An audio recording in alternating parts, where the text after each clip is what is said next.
Much eagerly awaited men's two-lapper. Well, the men's 800 metres is probably one of the big highlights of this evening. There's the lineup, and the man there highlighted in gold, Andre Bucher of Switzerland, with the 4 victories so far. So 12 men now go down to the line in the men's 800 metres. As usual, they run the first bend and then break over the back straight.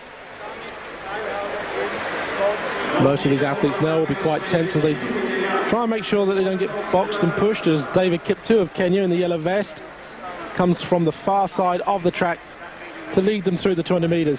And you can just see there Bucher with the familiar glasses and the red vest, perfectly poised in second place and running well. Very fast first 200 metres, and he's pulling away, if anything, from the rest of the field already, and that's a shame. Just behind him, Yampoi of Kenya, maybe 2 or 3 metres down. And Neil Schumann, the Olympic champion, almost 20 metres down on the world champion already as they hit the bow in the men's 800 metres. It's fast, very fast. 49.06, just what Bucher ordered.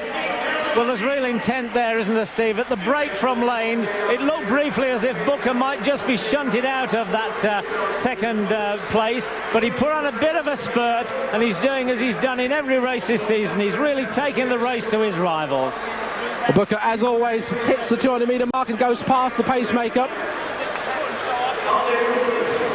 Very fast at the 600-metre mark. Bucher now striding hard, and he's got a gap of what, 6 or so metres, as Borzakowski in the blue vest comes screaming around the bend. Is he going to catch him this time? Bucher is out in front, but Borzakowski, I think, is this time going to catch him. Bucher must see the blue vest coming up to him now, and Borzakowski comes first. Borzakowski looks over his shoulder. The winning time, 1:42.47.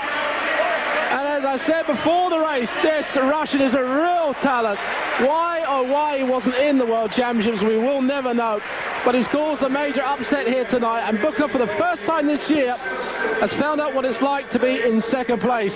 And it was second place, Steve, to the fastest time in the world this year, 1:42.47. That's to say it's just 0.08 of a second faster than Andre Bucher ran in Zurich last week. And in fact, what's happened, the Swiss has dragged Borzakowski to yet another Russian national record. We're going to have to wait and see. I don't think Bucher is going to be inside his 1:42.55 last week. In fact, far from it. But Borzakowski has really brought it home this year, or this time. But why didn't he run in Edmonton? Sensational run for Borzakowski. I mean, he wasn't even in the frame at the 200-metre mark. I never even saw him. And this familiar, famous last 150 metres of his has only really come into fruition in this race. Normally, he's been so far behind in races that he's never really got up there. But look at this. 6 metres, 7 metres down on Bucher, and Bucher doesn't tire.